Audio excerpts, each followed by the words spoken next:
Welcome back to another technical deep dive here in the debug zone.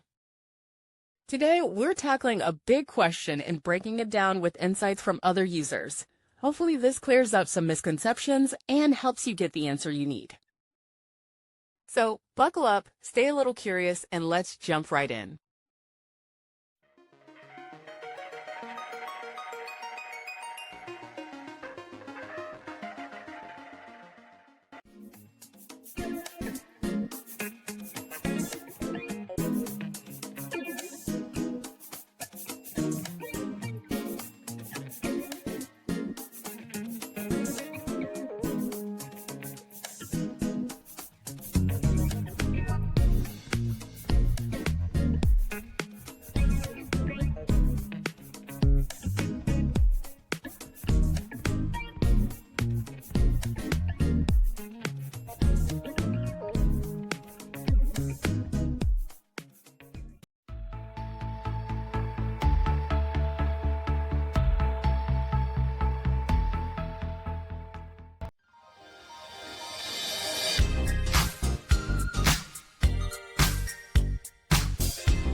And that's a wrap.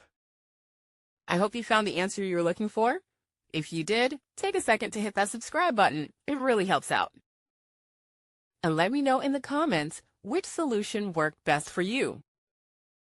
See you next time in the debug zone.